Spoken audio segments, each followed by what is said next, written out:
The Merovingians, a dynasty that ruled over vast stretches of what would become modern France and Germany. Yet today their name evokes nothing more than faint whispers in history books and the occasional conspiracy forum. They were kings of the Franks, yet there is something about them that feels different, something that resists the tidy labels of conventional history. Their long hair, a symbol of royal power, their seemingly unbroken line of succession, and the legends that swirl around them suggest a story hidden beneath layers of forgotten monasteries, crumbling stone, and centuries of deliberate silence. What was it about this family that made chroniclers uneasy, even fearful, of revealing too much? Some say they carried a secret so profound that the scribes and monks of the time could not fully comprehend it, and so they concealed it, buried within texts, rituals, and symbols that only the initiated could understand. Imagine walking through the mist-laden forests of early medieval Europe, where the Merovingians carved their early kingdom out of chaos and conflict. Picture a young Clovis, future unifier of the Franks, standing on the banks of the Rhine, contemplating not only the battles he would fight, but also the divine favor he believed accompanied his bloodline.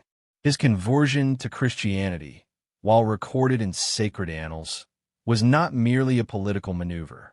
Some scholars argue it was a ritual laden with deeper, almost esoteric meaning, a signal to those who knew the true nature of the dynasty that their line was not just royal, but sacred, chosen, and perhaps even dangerous to the powers that be. From the moment the Merovingians appeared on the historical stage, their story was one of paradox.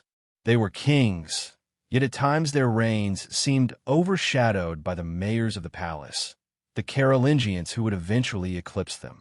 Their authority was divine, yet their influence often felt ephemeral. Their tombs, when they survived the ravages of time, hinted at riches and sacred relics, but what lay beneath the soil often vanished before the eyes of curious historians. There were coins with mysterious symbols, carvings in stone with meanings lost to the ages, and manuscripts that suggested knowledge that should have been theirs alone to wield.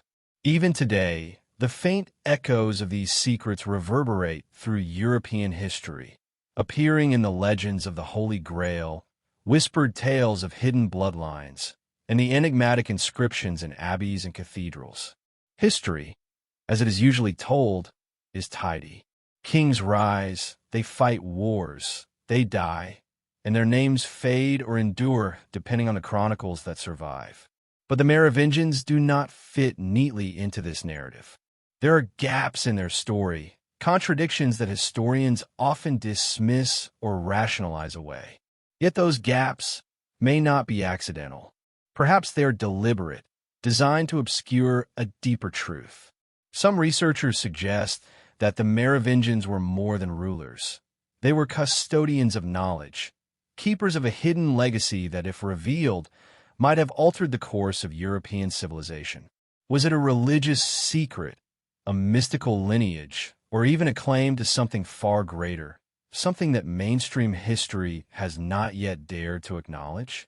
The evidence is fragmentary, tantalizing, and often dismissed as myth, but it persists, teasing those willing to look closer. Even their decline holds the air of mystery. The Carolingians took over, yet the Merovingian presence did not vanish entirely. Secret lineages may have persisted, obscure rituals might have been quietly preserved, and the bloodline itself could have carried on, hidden beneath layers of assumed obscurity. Every old abbey, every crypt, every surviving manuscript could hold traces of these secrets, like breadcrumbs left by a dynasty that refused to be entirely erased. It is this tension between what history records and what might be concealed that forms the foundation of the story we are about to explore. In this journey, we will peel back the layers of legend and documented history.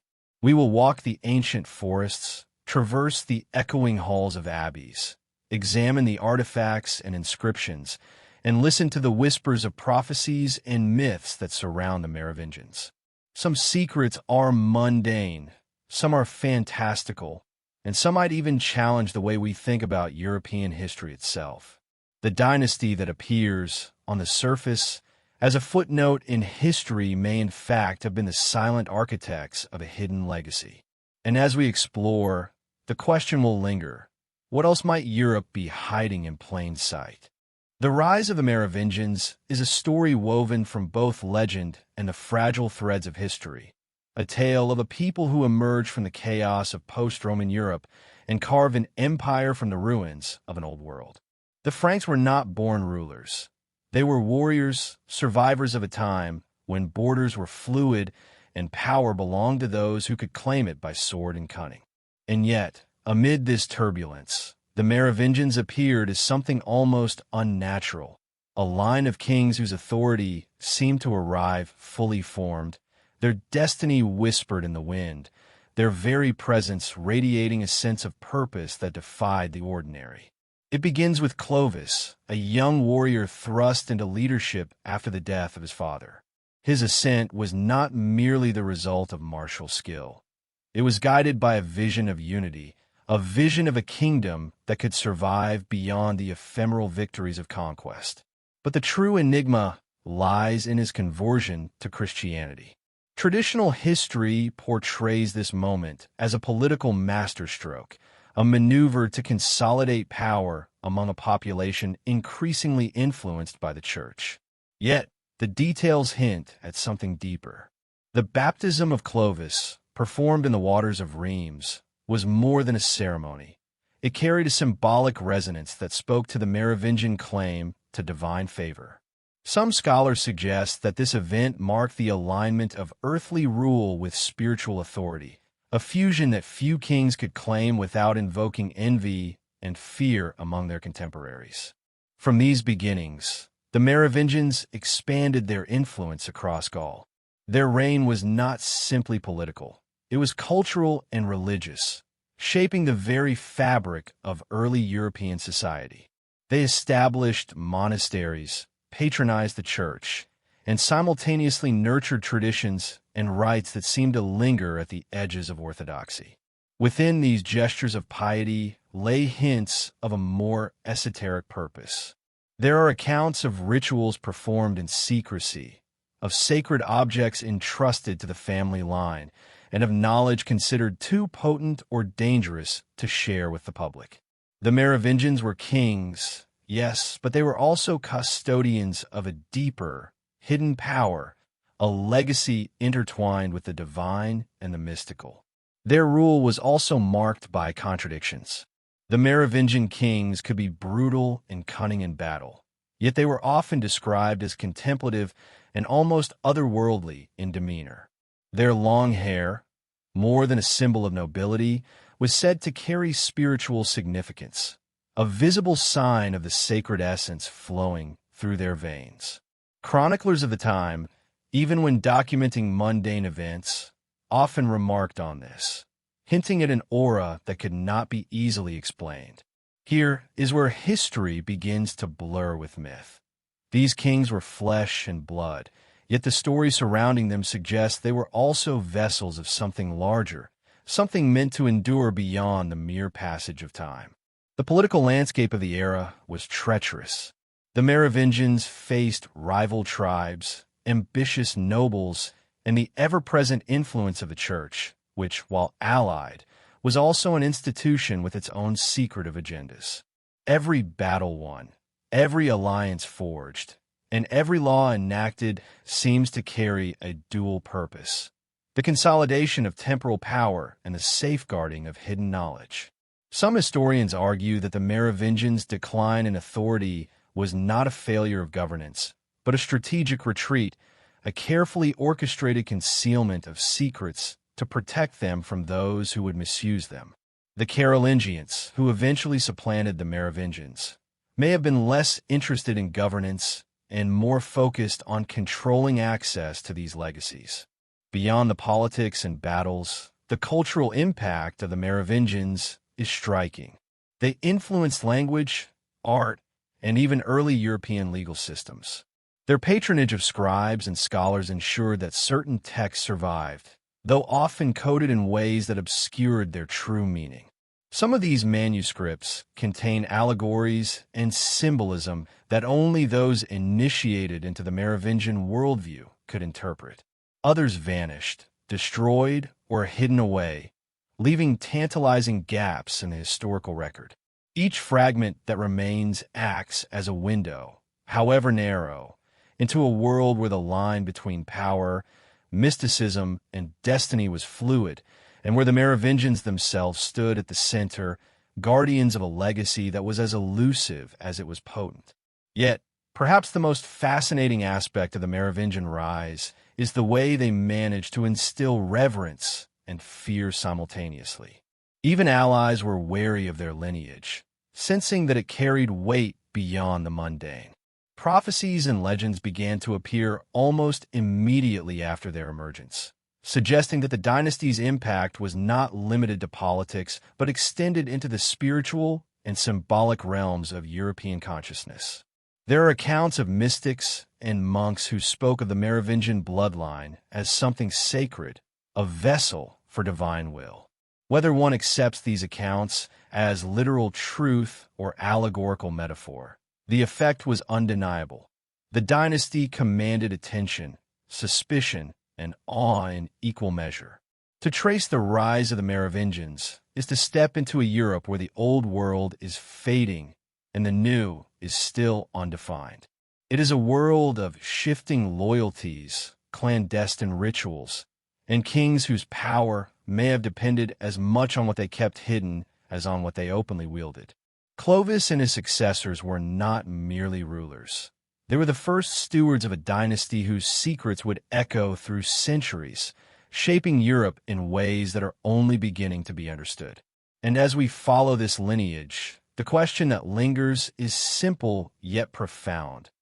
What did the Merovingians know that the rest of the world was never meant to learn? The idea of a bloodline carries power beyond mere genealogy. It is the invisible thread that connects past to present, a silent inheritance of identity, authority, and perhaps even destiny. For the Merovingians, this was not merely symbolic. Their blood was said to hold a significance that extended beyond politics or conquest. Chroniclers of the time, both awed and fearful, hinted at something unusual about these kings, a sacred essence, a mark that set them apart from ordinary rulers. They were often called the long-haired kings, yet the hair itself was more than a simple emblem of royalty. Some accounts suggest it symbolized a spiritual connection, a visible manifestation of their divine favor. The Merovingians were not just kings of men. They were vessels for something far older, a lineage that carried whispers of secret knowledge, esoteric traditions, and perhaps a claim to the holy itself. The lore surrounding this bloodline is intricate, stretching across centuries and interwoven with European legends, myths, and religious symbolism. Some medieval sources, such as the Liber Historiae Francorum and the chronicles preserved in monastic libraries, hint at an almost mystical understanding of succession. Kings were anointed not merely to rule, but to embody a sacred mandate.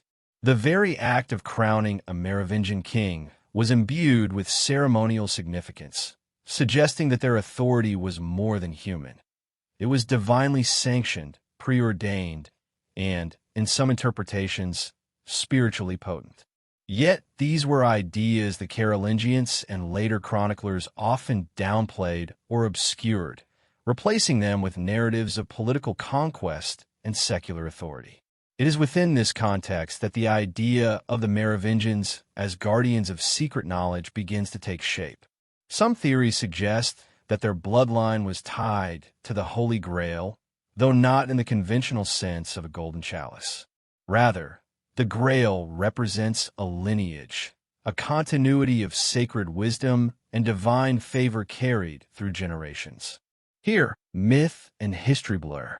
Tales of the Grail, written in the late Middle Ages, may preserve echoes of Merovingian influence, encrypted within allegory and symbolism. The knights who quested for the Grail were perhaps following the invisible trail left by these long-forgotten kings, unaware that the true treasure was not a relic, but a living bloodline that could trace its origins back to a time when the divine and the earthly were intimately entwined. Legends suggest that the Merovingians were aware of the significance of their lineage and took steps to protect it. Rituals, ceremonies, and secret teachings may have been passed from one generation to the next, hidden behind the veneer of kingship and religious observance. Some historians speculate that monasteries and abbeys were not merely centers of learning, but also repositories of coded knowledge. Libraries where the sacred and the secret were preserved in ink and parchment. Manuscripts from the period often contain obscure references, cryptic illustrations, and symbolic motifs that hint at truths understood only by those initiated into the Merovingian worldview. Every coin, every inscription, and every burial could have been designed to communicate something far beyond the surface, a hidden narrative readable only to the discerning eye. The intrigue deepens when one considers the manner in which the Merovingians were gradually displaced by the Carolingians. Some scholars argue that this was more than a simple political coup. It may have been a deliberate attempt to control a bloodline whose significance was considered threatening. If the Merovingians truly carried a sacred lineage, with potential access to knowledge or influence that could disrupt established authority, erasing them from the historical record would have been both strategic and necessary. Yet traces remain, hidden in plain sight, waiting to be rediscovered. Fragments of genealogy, overlooked tombs, and whispered legends preserved in the margins of medieval texts. The idea of a secret bloodline is as dangerous as it is seductive. It challenges conventional understanding of history, implying that what we accept as fact may be incomplete or deliberately shaped by those in power. The Merovingians, in this view, were not merely rulers, but custodians of a legacy that could alter perception of spiritual and temporal authority alike. If their line survived, as some modern theories suggest, it would mean that the echoes of their influence persist even today, hidden in families, rituals, and symbols, forming a secret continuity that mainstream history has long ignored. It is also worth noting that the fascination with the Merovingian bloodline did not emerge solely in modern imagination. Medieval chroniclers themselves seem to recognize its potency. Tales of divine favor, miraculous events surrounding births and coronations, and warnings of curses upon those who dare to oppose the dynasty all point to a perception that these kings were somehow set apart from the ordinary. Their very existence was framed as extraordinary, even dangerous. Such stories, repeated in monastic halls and cloisters, were more than entertainment. They were a form of coded messaging, a way to preserve knowledge while shielding it from those who would misuse or misunderstand it. And so, the myth of the sacred Merovingian bloodline became entwined with Europe's collective imagination. It is the thread that links obscure prophecies, the Grail legends, secretive monasteries, and even modern conspiracy theories. While skeptics dismiss much of this as fanciful, the persistence of the narrative across centuries suggests that it contains kernels of truth, however obscured. The Merovingian story challenges the assumption that history is simply what is recorded. Instead, it suggests that history is shaped by what is remembered, what is forgotten, and what is deliberately concealed.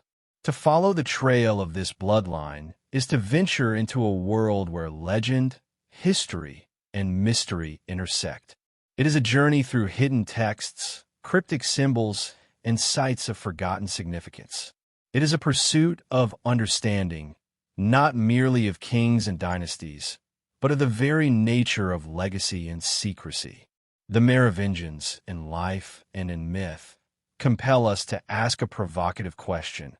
What if the true power of a dynasty does not lie in the crowns it wears, the battles it wins, or the lands it governs, but in the invisible inheritance that passes quietly from one generation to the next, shaping history from the shadows? The Grail is more than a cup. more than a relic. It is a symbol that has haunted Europe for centuries, a beacon of both spiritual aspiration and hidden knowledge. For the Merovingians, some legends suggest the Grail was intimately connected to their very existence, not merely as an object to be sought, but as a representation of the bloodline itself, an inheritance of sacred authority, a secret power encoded into their lineage. To understand this connection, one must first abandon the simple, familiar images of the Grail popularized by medieval romances and modern imagination. Here, the Grail is not gold or jewel, not a trophy of conquest, but a vessel of esoteric meaning, a key to understanding a dynasty whose influence extended far beyond politics or war. Medieval texts hint at this hidden significance. In the works of Chrétien de Troyes, in the Quest del Saint Graal, and in obscure manuscripts preserved in monasteries, there are subtle indications that the Grail's purpose is less about divine relics and more about lineage, continuity, and the hidden hand that guides history. The knights who quested for the Grail, it seems, were following a path laid out by the Merovingians, though they may have been unaware of it. The pursuit of the Grail was not simply an adventure or a spiritual trial. It was a search for a living symbol, for the enduring presence of a sacred dynasty whose blood carried secrets meant to shape the fate of Europe. This idea emerges most vividly in the stories of miraculous events surrounding Merovingian kings. Legends tell of kings who were anointed not once, but repeatedly, in ceremonies veiled in symbolism that alluded to something larger than mere kingship. Some accounts describe these kings as possessing knowledge beyond ordinary comprehension, capable of interpreting signs, dreams, and celestial omens. In some retellings, the Grail is less a chalice than a metaphor for this knowledge, a representation of the divine essence preserved within the bloodline itself. When knights rode off in search of the Grail, they may have been seeking a truth that had already existed in the world, quietly preserved in the lineage of those kings whose faces history would one day obscure. The connection is further complicated by the mysterious figure of Saint Denis, the patron saint of France and a central character in Merovingian lore. According to some interpretations, Saint Denis' burial and relics, along with the cryptic symbolism of the churches and abbeys associated with him, were part of a deliberate effort to safeguard Merovingian secrets. Hidden within the architecture, within the positioning of altars, and in the subtle patterns of stained glass and stone carvings, there are indications of a coded system, a network of spiritual and geographic markers that point toward the deeper truths the Merovingians guarded. The Grail, in this sense, was never far away. It was embedded in the very landscape of power, waiting for those who could read the signs. Yet, as with all things tied to the Merovingians, the truth is obscured by time and deliberate erasure. The Carolingians, in consolidating their rule, systematically rewrote history, portraying the Merovingians as weak, decadent, or irrelevant. But legends persisted.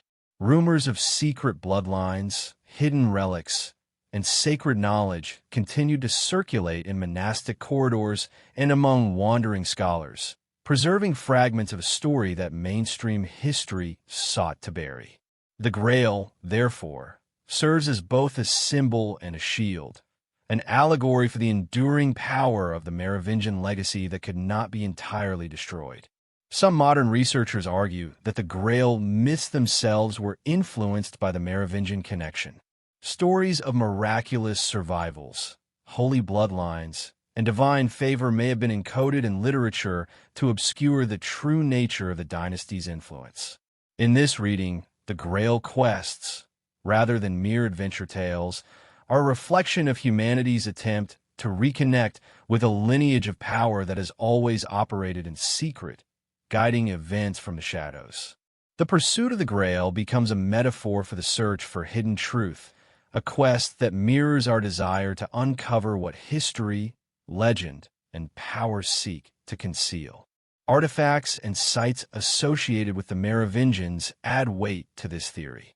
Some tombs, such as those at St. Denis, contain unusual arrangements and inscriptions that hint at esoteric knowledge. Some coins and jewelry bear symbols that, when interpreted through the lens of sacred geometry and occult traditions, suggest coded information. The Grail, then, is less a physical object than a conceptual one. The knowledge, wisdom, and authority carried by the Merovingians, protected through generations, and encoded in symbols, ritual, and myth. This connection between bloodline and Grail also raises questions about what has been lost. If the Grail is symbolic of Merovingian continuity, then every attempt to erase the dynasty through conquest, propaganda, or historical revision was also an attempt to sever the thread of sacred knowledge. Yet, despite these efforts, traces remain. They emerge in cryptic manuscripts, in folklore, and in the uncanny resonance of sites tied to the Merovingians. Every legend of miraculous survival, every story of hidden treasure, may reflect an underlying truth, that the Grail is not an object to be found but a legacy to be recognized. Ultimately, the Grail represents a bridge between the visible and the hidden, the known and the secret. It is a symbol that allows us to glimpse what the Merovingians preserved, suggesting that their influence is not confined to the past, but extends into the very structure of Europe itself. To follow the Grail is to follow the echoes of a dynasty whose legacy has been deliberately obscured, yet never entirely extinguished. It is a journey into mystery, a search for understanding that transcends mere history, and a reminder that the most powerful secrets are often those that persist quietly, shaping the world from the shadows. To truly understand the Merovingians, one must look beyond the chronicles and the battles, beyond the kings and their conquests, and instead study the objects, the stones, and the inscriptions they left behind. These artifacts are not merely remnants of a bygone era. They're coded messages, carefully crafted symbols that speak to knowledge far deeper than what conventional history reveals. Coins, jewelry, carved stones, and even the layout of towns and abbeys all carry subtle hints, whispers of a lineage whose influence stretches into the very fabric of Europe, concealed in plain sight for those who know how to see. Take, for instance, the coins minted during the Merovingian era. At first glance, they may appear simple, depicting the king's profile, a cross, or standard iconography. But a closer examination reveals intricacies that suggest more than economic utility. Certain patterns, the positioning of symbols, and repeated motifs hint at esoteric meaning. Some scholars propose that these coins were designed not only to assert authority, but to transmit knowledge, an ancient code linking the ruler to sacred principles, secret alliances, and perhaps even celestial observation. In a world where literacy was rare, such symbols acted as a visual language, accessible only to those trained to interpret it, a language that could preserve ideas for generations without exposing them to outsiders. Stonework is another arena where Merovingian secrets may be encoded. Churches, abbeys, and tombs constructed under their patronage often exhibit patterns that appear ordinary at first glance, but which, when studied in detail, suggest intentional symbolism. Interlocking geometric designs, repeated numerological motifs, and unusual orientations of buildings indicate a knowledge of sacred geometry. Some historians argue that these designs were meant to reflect cosmic principles, a deliberate alignment of the spiritual and material worlds. In the crypts of certain abbeys, one can find carvings that seem nonsensical to the casual observer, yet may encode lineage, prophecy, or ritual knowledge. These stones are not just decoration. They are messages from the past, waiting to be deciphered. Manuscripts and written records add another layer of intrigue. While many were destroyed over centuries, the surviving texts contain curious patterns, obscure allegories, and marginal notes that seem to hint at hidden wisdom. Monks and scribes, often under the guidance of Merovingian patrons, may have encoded spiritual, political, or genealogical knowledge into these writings. Some symbols appear repeatedly across multiple texts and locations, suggesting a deliberate attempt to preserve continuity and secrecy. In a sense, the written word became a vessel, much like the Grail itself, a container for knowledge meant to endure through time, yet remain hidden from those not prepared to understand it. Even the placement of the Merovingian tombs and burial sites seems deliberate. Certain tombs are aligned with celestial phenomena, suggesting an awareness of astronomy and its symbolic resonance. The tombs themselves often include inscriptions and carvings that hint at ritual practices or secret beliefs, possibly intended to safeguard knowledge for the descendants or trusted allies of the dynasty. The repeated use of specific motifs, long hair, stylized crosses, or enigmatic symbols, creates a visual language, one that implies both sanctity and secrecy, a silent declaration of the dynasty's unique place in the spiritual and political order of Europe. Beyond individual artifacts, the Merovingians appear to have left a subtle imprint on entire regions. Villages, abbeys, and churches are often located in patterns that suggest a network, a kind of sacred geography. Some theorists propose that these locations formed a symbolic map, encoding routes, sacred sites, or even hidden treasures. These arrangements may have served multiple purposes: practical, spiritual, and protective. The landscape itself becomes a repository of knowledge, each stone and structure a letter in a message written across centuries, visible to those trained in its interpretation, invisible to those who accept only the surface. The duality of visibility and concealment is central to Merovingian symbolism. Everything is crafted to appear ordinary to the uninitiated while holding layers of meaning for those who understand the code. This approach reflects a sophisticated understanding of human perception, power, and legacy.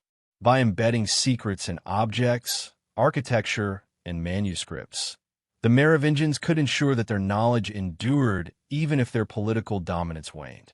The dynasty's influence becomes less about conquest and more about preservation, an invisible hand guiding the currents of history from behind the scenes. Even seemingly mundane objects can hold significance. Jewelry, ceremonial daggers, and household artifacts may carry encoded symbols or inscriptions. A brooch may trace the path of a sacred ritual. A sword may mark the intersection of spiritual and temporal authority. The repetition of certain motifs across different items suggests intentionality, a method of transmitting knowledge through everyday objects. This is a civilization that understood the subtle power of symbols, the ability of a simple object to carry meaning across generations, and the capacity for secrecy to become an enduring form of influence. To explore Merovingian symbolism is to enter a world where nothing is as it seems, where every artifact, every carving, and every manuscript may contain layers of hidden meaning. It is a world that challenges the modern assumption that history is merely the sum of events. Instead, the Merovingians demonstrate that history can also be encoded, veiled, and preserved, a silent dialogue between past and future. For those willing to look, their stones and scripts offer clues, breadcrumbs that lead deeper into the mystery of a dynasty whose true legacy may be far greater than the simple accounts recorded in textbooks. Ultimately, the Merovingians' use of symbolism in stone and script reflects their mastery over both the tangible and intangible realms. They were rulers, yes, but they were also keepers of secrets, artists of code, and architects of a hidden legacy. The carvings, coins, manuscripts, and tombs are not merely historical artifacts. Their keys, and the landscape of early Europe itself may be read as a map of secrets, waiting for those who can interpret the signs. The dynasty's story, encoded in stone and ink, persists quietly, inviting the curious and the patient to uncover the hidden truths that history has long attempted to bury. Prophecy has always carried a peculiar power, straddling the line between fear and fascination, belief and skepticism. In the case of the Merovingians, the presence of prophecy is more than a literary flourish. It is a thread that weaves through the dynasty's very existence, suggesting a connection to hidden knowledge and spiritual authority. Long before modern historians began to piece together the fragments of their reign, whispers of foresight and destiny surrounded the Merovingians, hinting that their influence was guided not solely by political ambition or military might, but by insight into forces larger than themselves. Some accounts suggest that their kings were attuned to patterns unseen by ordinary men, interpreting signs in the heavens, the movements of rivers, and the omens of dreams, as though they were instruments of a higher knowledge passed down through their sacred bloodline. Medieval chronicles, often cryptic and allegorical, hint at these abilities. Saint Bede, writing centuries later, spoke of rulers who seemed blessed with divine insight, rulers whose decisions appeared guided by an unseen hand. Though he never explicitly names the Merovingians in this context, the details align too closely to dismiss as coincidence. Kings who could foresee the outcomes of battles, predict political shifts, and anticipate the movements of rival tribes. These accounts suggest that prophecy in the Merovingian world was not simply a form of entertainment or pious storytelling. It was a practical tool, a form of knowledge that allowed them to consolidate power and protect secrets that might otherwise have been vulnerable to those who sought to control or destroy them. Other prophecies appear in less overt forms, embedded in obscure monastic texts or hidden in marginalia of manuscripts. Some scholars argue that these were deliberately coded, designed to preserve knowledge while hiding it from the uninitiated. There are references to celestial alignments, coded genealogies, and symbolic language that seem to point toward events yet to unfold, including the fall of the dynasty itself. In this sense, prophecy becomes a dual instrument, a warning and a guide, a method of communicating critical truths across generations without exposing them to the prying eyes of enemies. The Merovingians, it seems, were masters not only of kingship but of foresight, using symbols and cryptic messages to navigate the turbulent waters of early medieval Europe. Perhaps the most intriguing aspect of these prophecies is the suggestion that the Merovingians themselves may have been conscious of the destiny encoded in their bloodline. Some legends speak of kings who were initiated into esoteric knowledge from childhood, taught to interpret dreams, read hidden signs, and understand the patterns of history as though it were a living map. In this view, prophecy is not merely prediction. It is recognition, a deep understanding of the rhythms of power, fate, and divine will. By cultivating this ability, the Merovingians were able to operate on multiple planes simultaneously, as political rulers, spiritual intermediaries, and keepers of secrets whose influence could ripple unseen through centuries.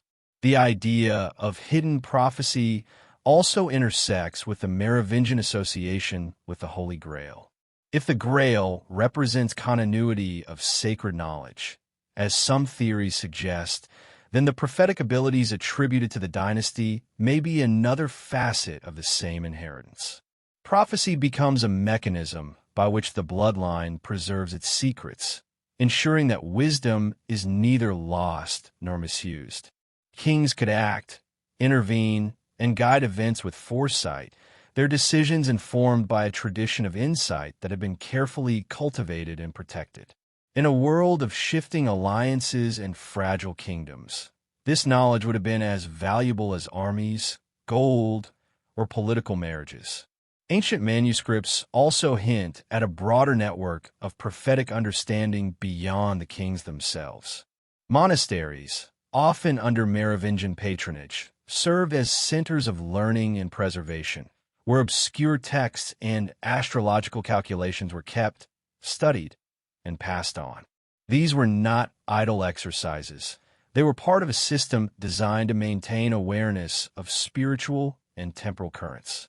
In some cases, the writing itself is cryptic, employing allegory, numerology, and symbolism to obscure its meaning. Only those initiated into the tradition could interpret the signs, reinforcing the sense that the Merovingian world operated within layers of visible and hidden knowledge. Prophecies also served as instruments of legitimacy. By associating themselves with visions, divine favor, or mystical insight, the Merovingians could assert authority in a way that transcended the ordinary bounds of monarchy. Their enemies might wield armies, but the kings of the Franks carried with them the aura of destiny, the implication that their rule was not arbitrary but sanctioned by forces beyond human comprehension. Even as their political power waned and the Carolingians rose, these threads of prophecy persisted, suggesting that the influence of the dynasty could not be fully erased. Some modern interpretations suggest that these prophetic traditions may have influenced European esoteric movements for centuries to come. The fascination with hidden knowledge, secret bloodlines, and mystical insight that appears in later Rosicrucian, Templar, and even Freemasonic lore may have roots in the Merovingian understanding of prophecy and secrecy. While much of this is speculative, the continuity of the themes, hidden wisdom, coded messages, sacred lineage, implies a legacy that stretches far beyond the lifespan of any single king. The Merovingians, it seems, understood the power of anticipation and foresight, embedding it within the cultural and spiritual fabric of Europe. Ultimately, prophecy within the Merovingian world was more than prediction. It was a tool, a shield, and a signal. It preserved knowledge, guided action, and established legitimacy. It connected the tangible world of politics and war with the intangible realm of spiritual and esoteric understanding. It hinted at secrets that were deliberately obscured, yet carefully protected, encoded in manuscripts, monuments, and bloodlines. To study these prophecies is to glimpse the inner workings of a dynasty that operated on multiple levels, a family whose power lay not only in armies and alliances, but in insight, foresight, and the enduring knowledge carried in its veins. The story of the Merovingians is not just one of rise and glory. It is also a tale of decline, of power quietly slipping away, and of secrets deliberately obscured. By the 7th century, the dynasty that had once commanded the loyalty of the Franks and dominated the rivers and valleys of Gaul began to falter under pressures both internal and external. Yet what appears on the surface as political misfortune may, in truth, conceal something far more deliberate. A systematic erasure of a lineage whose hidden knowledge and sacred authority posed a threat to those who coveted absolute control. The decline of the Merovingians is not merely the story of kings dethroned. It is the story of secrets targeted for suppression. The rise of the Carolingians marked the beginning of this subtle displacement. Initially, the mayors of the palace were administrators, ostensibly subordinate to Merovingian kings. But over time, they amassed influence, wealth, and control over military power. By the time Pepin of Herstal and later Charles Martel assumed de facto control, the Merovingians had become symbolic rulers, their authority reduced to ceremonial appearances and religious rituals. Yet the dynasty itself was not destroyed. Its members remained alive, its line unbroken, its knowledge quietly preserved in monasteries, texts, and loyal households. What was lost was visibility, the ability to command the narrative of Europe.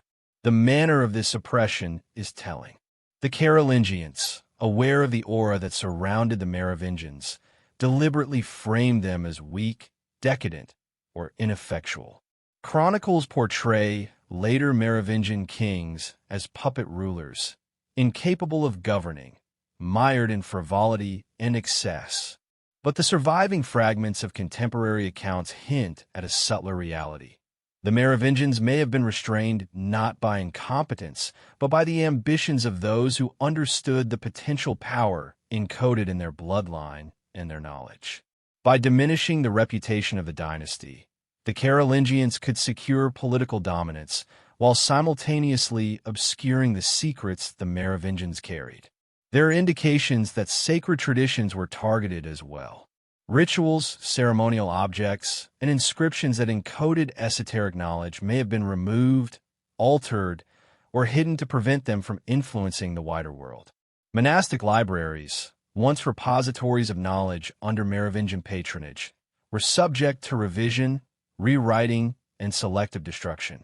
Manuscripts that hinted at bloodline significance, secret rites, or prophetic insight were either concealed or recast in allegorical form, their original meaning veiled behind layers of symbolism.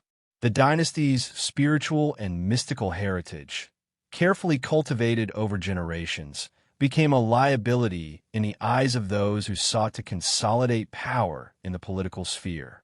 The fall of Merovingian influence was not a singular event. It was a slow, deliberate process.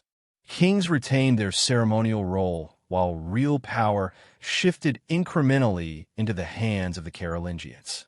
This subtle displacement allowed for the outward appearance of continuity, while the inner workings of authority changed entirely.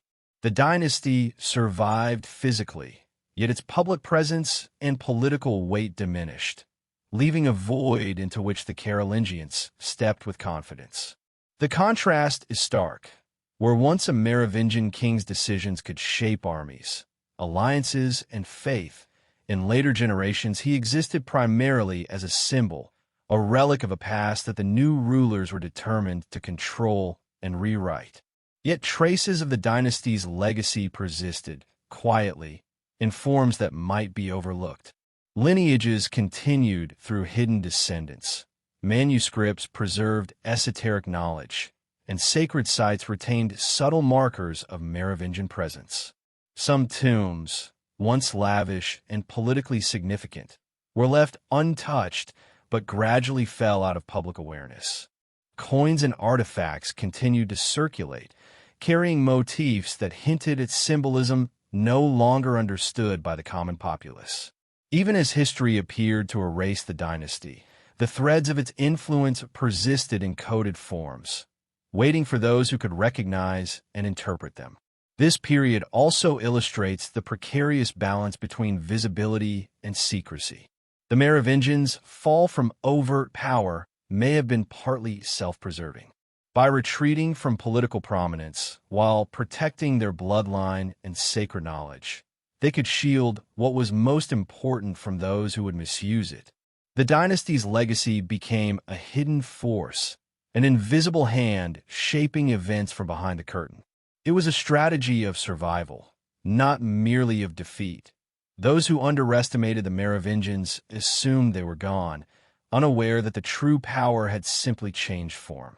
The narrative of suppression also raises questions about historical records themselves.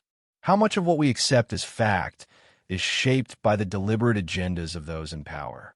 Chronicles written under Carolingian oversight emphasize the incompetence and decay of Merovingian kings, while omitting or reframing evidence of their esoteric authority. Legends of prophecy, sacred bloodlines, and hidden knowledge are often dismissed as myth, yet the consistency of these narratives across independent sources suggests that they may preserve genuine memory, encoded in allegory and symbolism to survive centuries of suppression.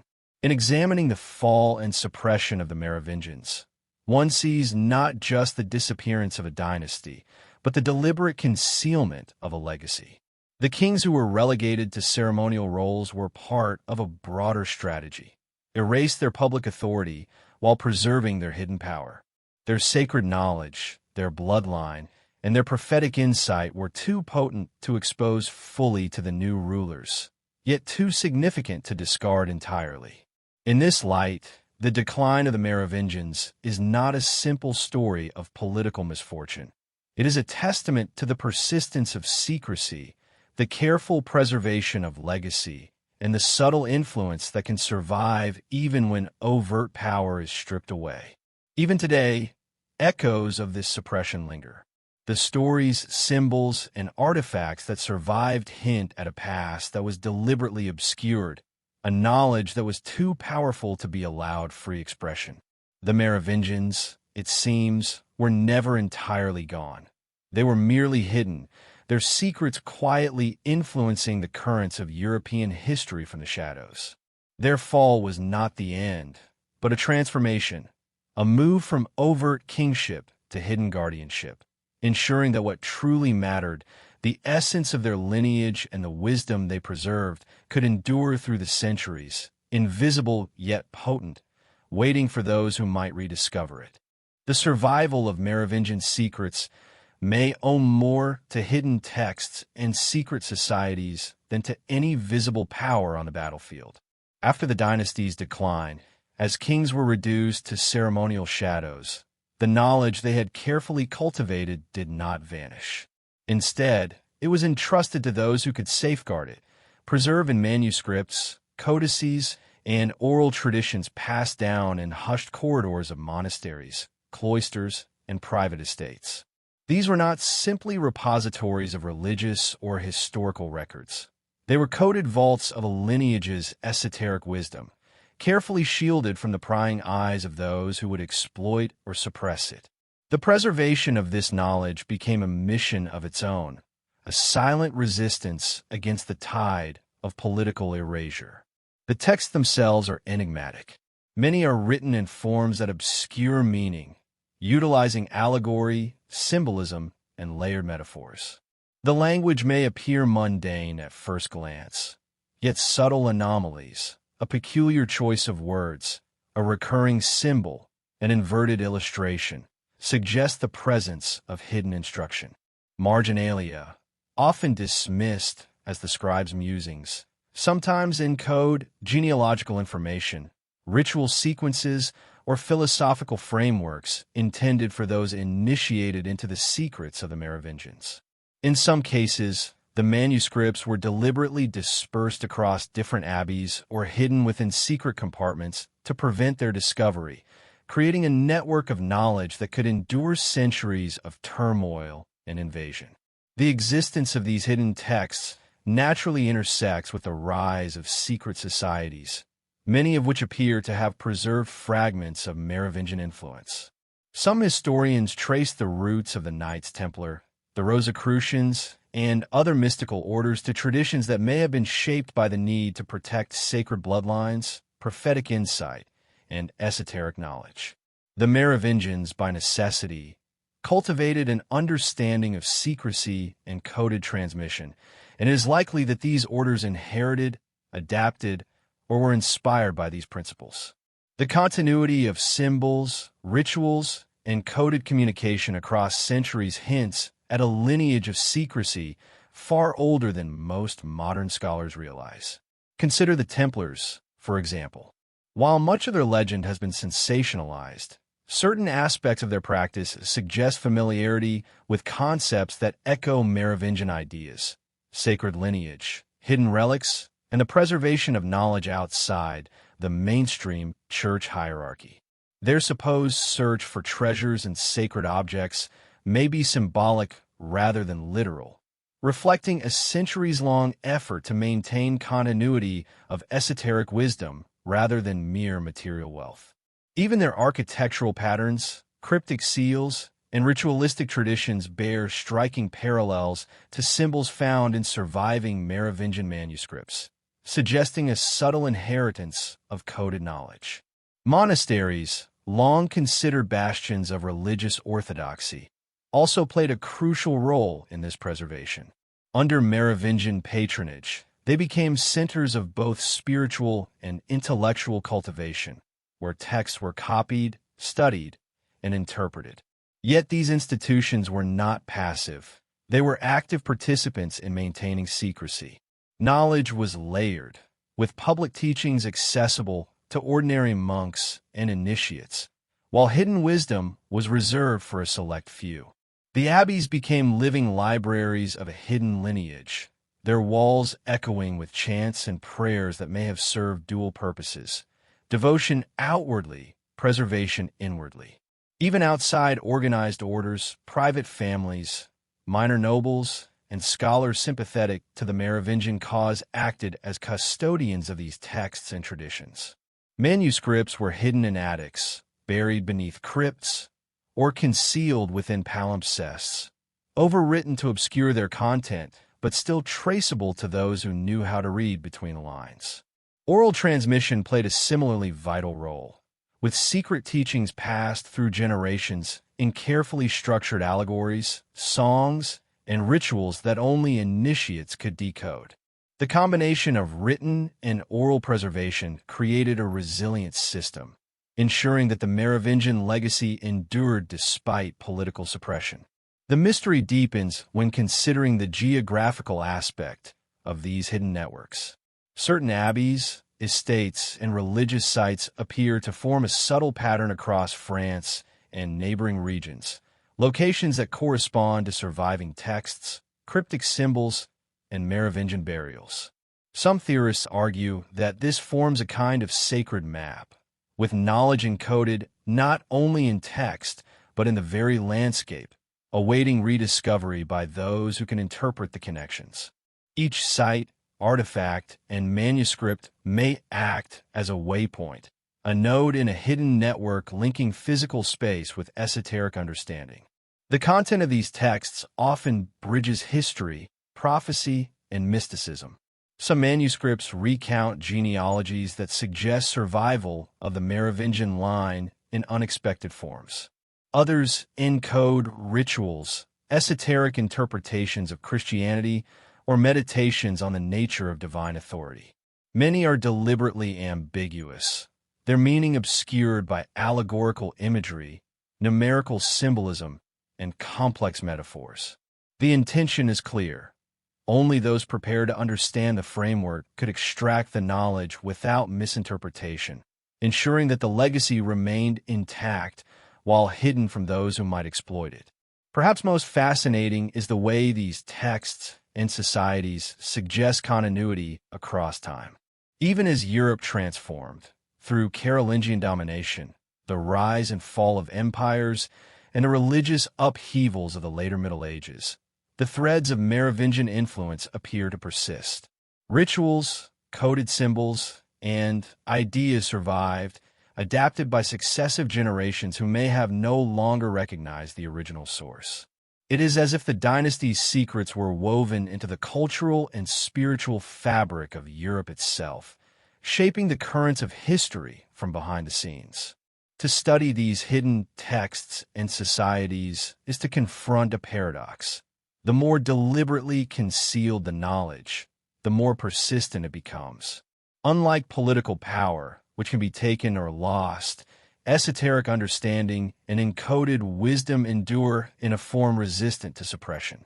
The Merovingians may have lost thrones, armies, and public recognition, but through manuscripts, symbols, and clandestine custodians, they ensured that their legacy would survive, waiting for those perceptive enough to uncover it. In this light, secret societies and hidden texts are not mere curiosities. They are the living vessels of a dynasty whose influence was intended to transcend time, quietly shaping Europe in ways that remain invisible to most historians even today. For centuries, whispers have circulated across Europe about secret brotherhoods, shadowy groups who moved quietly beneath the surface of political change, guarding truths too dangerous for kings or clergy to possess. Among these whispered keepers, none are as enduring, as elusive, or as intertwined with the Merovingian enigma as the hidden orders said to have carried fragments of the bloodline's legacy into the modern world. Their names appear in dusty manuscripts, encoded medieval illustrations, and in unexpected corners of Europe's sacred geography. As the Merovingians faded from official chronicles, these groups grew in legend, assuming the role of silent custodians of a dynasty that refused to disappear entirely. The idea that secret societies would guard the memory, or the descendants, of the long-haired kings may sound fantastical. But when we step into the political landscape of their fall, the theory becomes less conjecture and more a question of historical necessity. When the Carolingians overthrew the Merovingian line, it wasn't merely a dynastic shift. It was a re-engineering of legitimacy itself. A sacred lineage, tied to ritual kingship and believed to carry divine authority, was replaced by a family who needed the church to sanctify their claim. Such a transition demanded more than political control.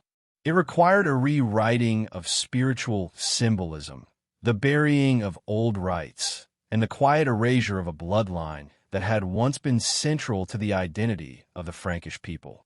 Yet history has shown that bloodlines, especially those associated with sacred kingship, are rarely erased cleanly. Their meaning lingers. Their stories persist in fragments. And those fragments attract guardians. In monastic libraries, one occasionally finds hints of groups concerned not just with religious matters, but with preserving genealogies, protecting relics, and safeguarding unusual rites. Some historians have noted that several early medieval monastic communities located within former Merovingian strongholds behaved in ways that suggest an unusual independence. Their abbots held land that traced directly back to Merovingian patrons. Their archives maintained peculiar documents, genealogies that stretch suspiciously far beyond the point where official Merovingian history ends. These communities rarely appear in major political events. Instead, they exist like still pools of older memory, undisturbed by the tides around them. By the time the Knights Templar emerge in the historical record, Europe had been reshaped by several centuries of church consolidation. Yet the Templars, with their unusual autonomy and their mysterious connections across Europe and the Levant, quickly became the center of rumors involving lost relics, sacred bloodlines, and forgotten royal houses.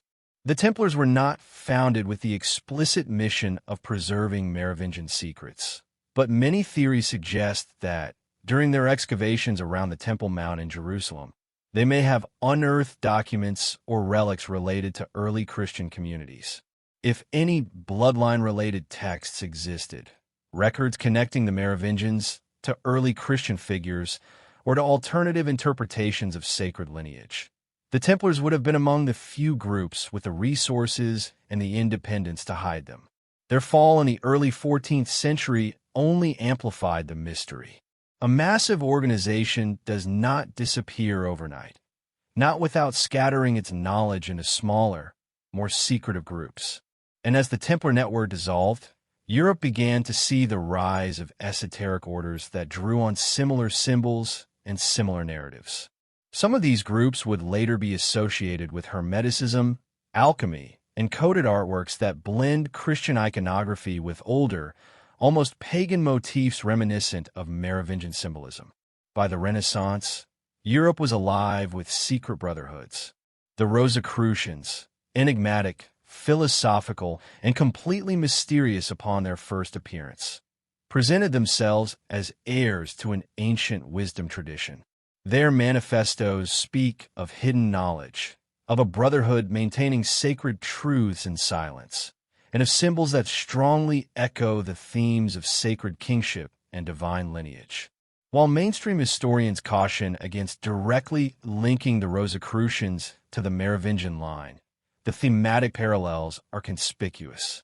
Both traditions revolve around concepts of hidden authority, divine heritage, and a kind of light-bearing lineage meant to guide humanity from behind the veil. Even more intriguing is the subtle geographical trail left by these groups.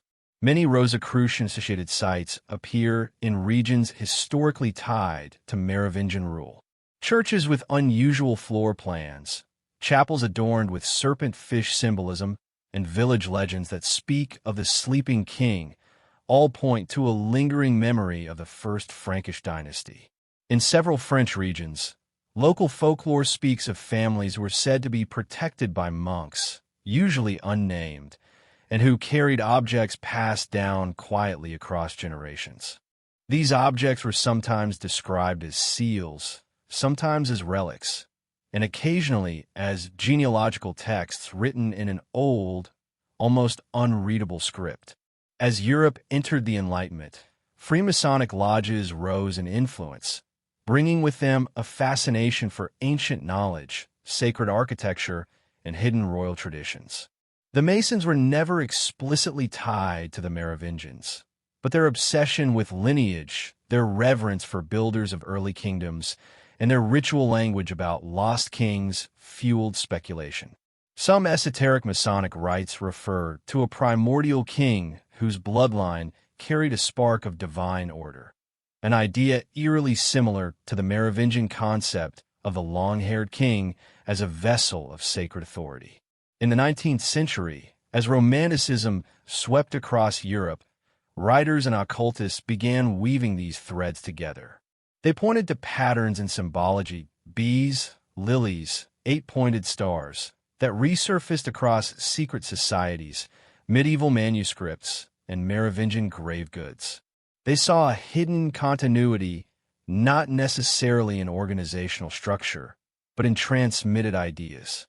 The notion of a sacred lineage, preserved quietly by groups who feared or distrusted the political powers of their day, began to take hold. And whether these groups truly coordinated their efforts or simply inherited fragments of the same ancient worldview, they collectively contributed to the modern mystique surrounding the Merovingians. What makes these theories particularly compelling is how frequently these symbols and stories intersect.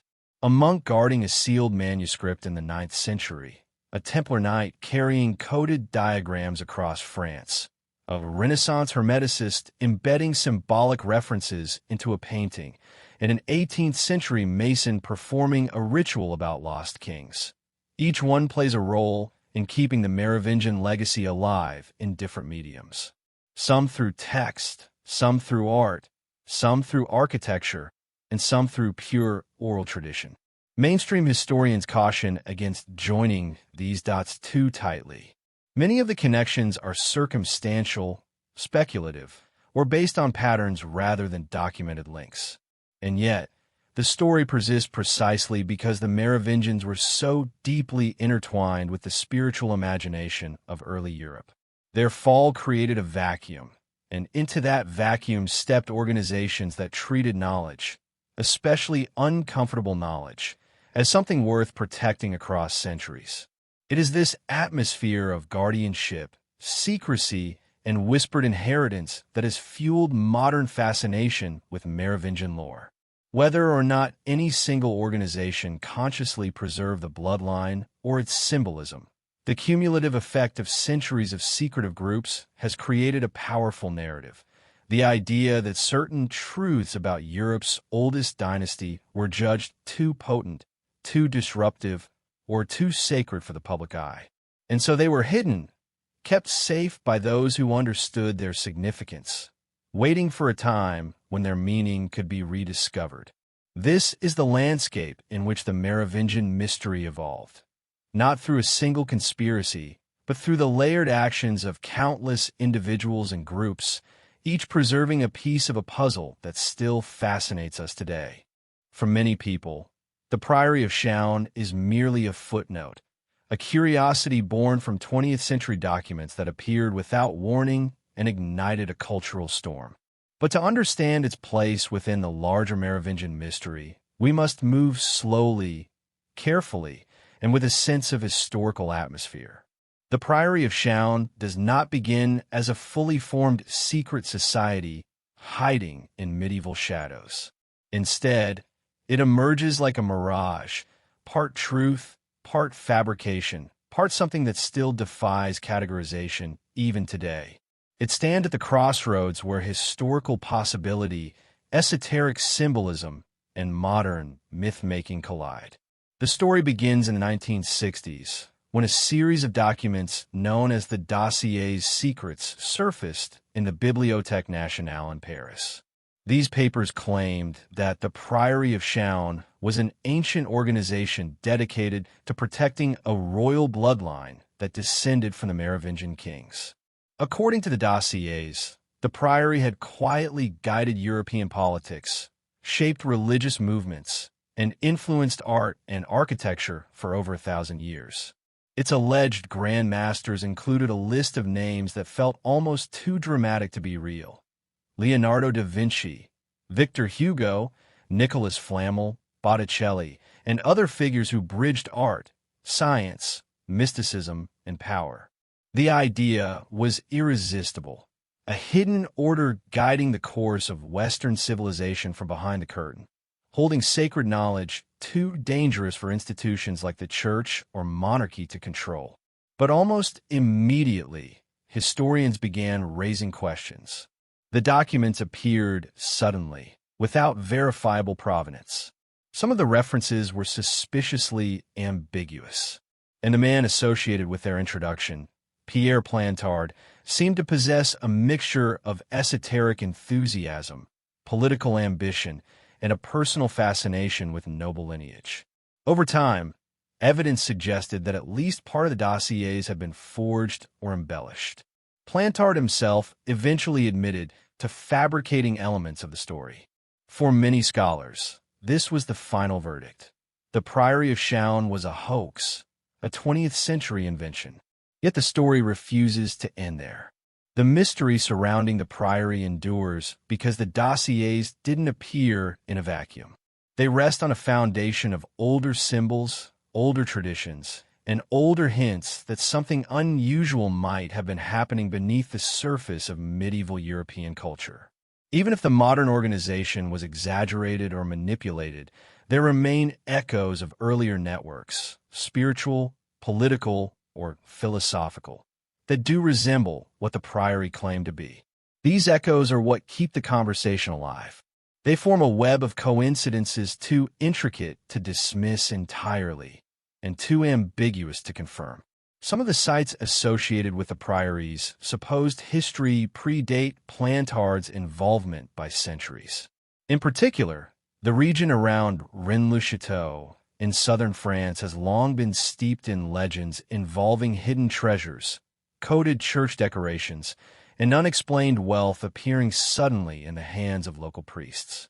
Architecture in the area features symbols that resonate with Merovingian motifs: bees, serpents, and stars arranged in unusual patterns.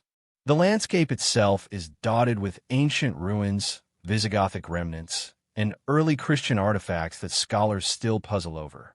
Even without the priory, the region holds layers of mystery, layers that create fertile ground for theories about hidden guardians and secret lineages. It is this intersection between the tangible and the speculative that gives the Priory of Chaon such enduring power.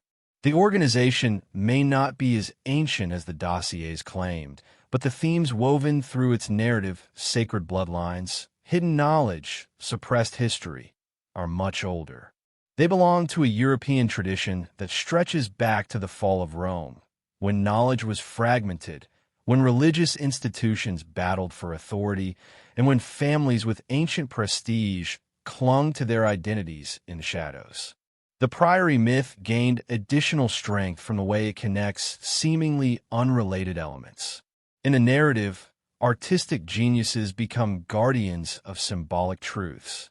Medieval orders become protectors of genealogical secrets.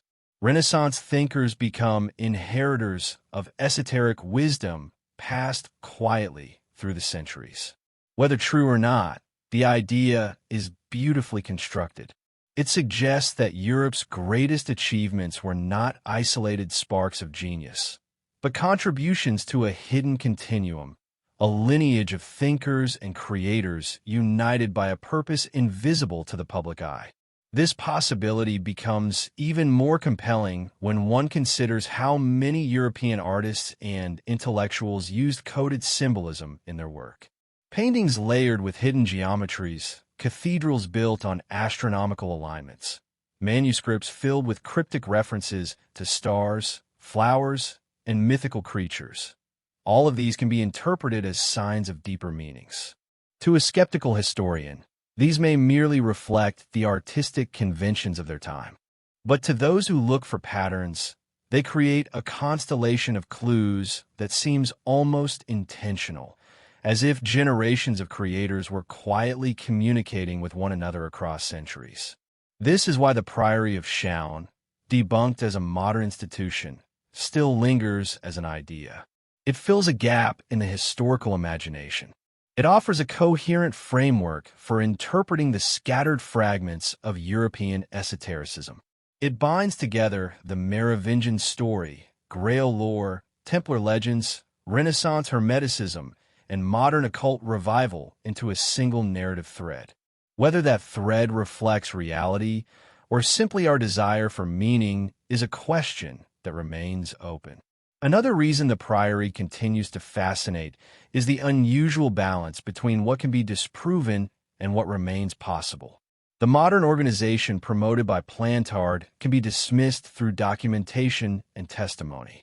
But the deeper claim, that knowledge of a Merovingian lineage was preserved by groups across history, is far more difficult to refute. Many noble families do trace their heritage back to the early medieval period.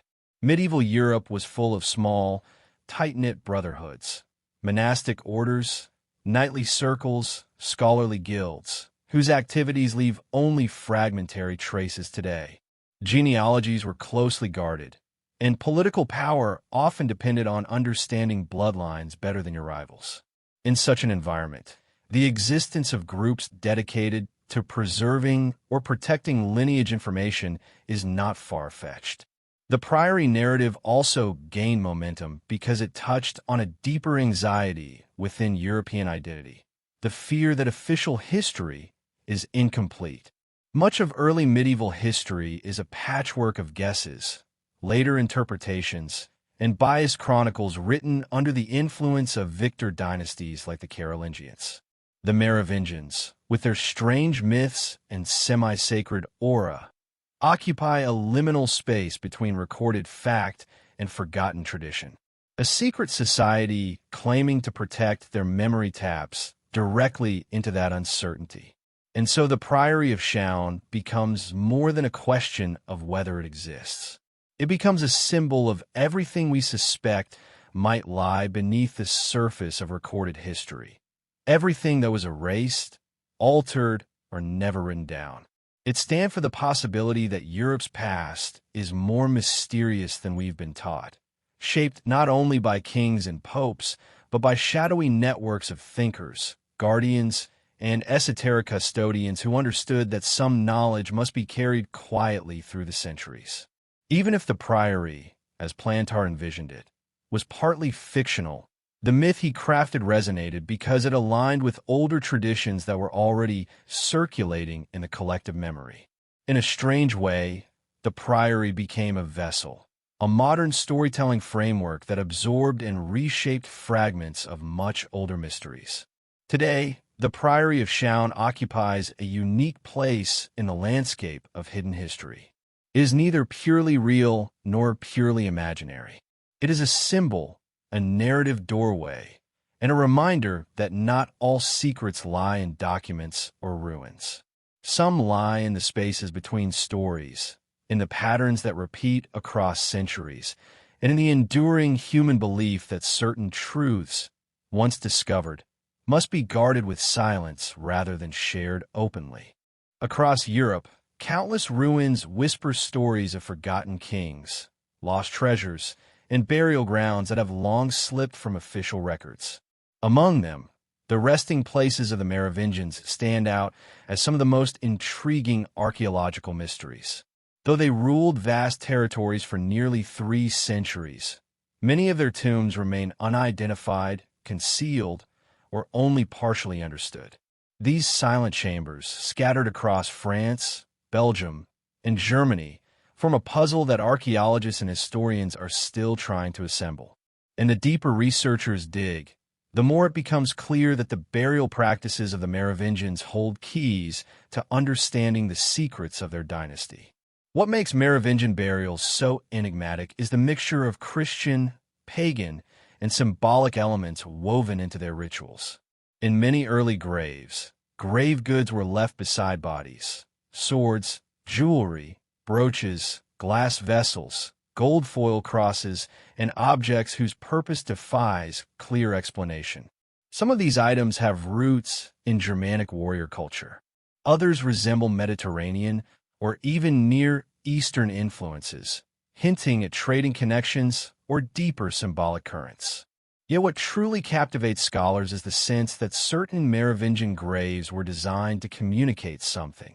Messages encoded in the arrangement of objects, the orientation of the body, or the repetition of certain symbols across different burial sites. Take, for example, the golden bees discovered in the tomb of Childeric I, unearthed in 1653. These small, exquisitely crafted ornaments sparked centuries of fascination. Napoleon later adopted the bee as his imperial emblem, believing it represented an ancient French symbol of resurrection, power, and continuity. But even before Napoleon's era, the bees were linked to Merovingian ritual kingship, suggesting that their burial regalia carried meanings that extended beyond simple decoration. Many scholars interpret the bee as a symbol of immortality, a fitting emblem for a dynasty believed by some to possess a sacred lineage. These bees are no longer available for study. They were largely stolen in 1831 and melted down, but their memory lingers as one of the most tantalizing clues about Merovingian royal identity. Yet Childeric's tomb is one of the few royal excavations we possess. Many other Merovingian kings left no confirmed burial site. Some graves are suspected but unproven. Others are documented in medieval texts but never physically located. A few were likely destroyed during wars, invasions, or church reforms that removed or repurposed older burial grounds. And a significant number may still lie untouched beneath forests, farmland, or minor villages where time has erased any surface trace of what once lay beneath. In the last decade, advances in ground-penetrating radar and drone-based LiDAR surveys have reignited interest in these forgotten landscapes. In regions such as northern France and the Rhine Valley, researchers have identified clusters of anomalies beneath the earth, large structures, unusual stone foundations, and long-forgotten cemetery layouts. Some date from the right period. A few even align with old oral traditions that speak of the sleeping kings or the hidden rulers beneath the hill. Although none of these sites have yet been definitively confirmed as Merovingian royal tombs, many archaeologists believe we are on the edge of major discoveries. One of the most curious aspects of Merovingian burial patterns is the presence of richly equipped graves belonging not to kings, but to women, elite women whose identities remain uncertain. Their tombs often contain delicately crafted jewelry, imported beads, gold-threaded clothing remnants, and items indicating diplomatic or ritual significance. Some historians propose that these women were members of powerful kin networks that influenced succession, land ownership, and sacred traditions. Others speculate that they belonged to priestly families or acted as custodians of symbolic knowledge.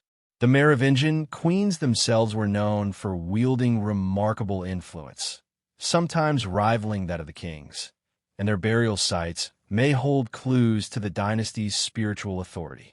But Merovingian funerary culture is not only about objects, it is also about absence.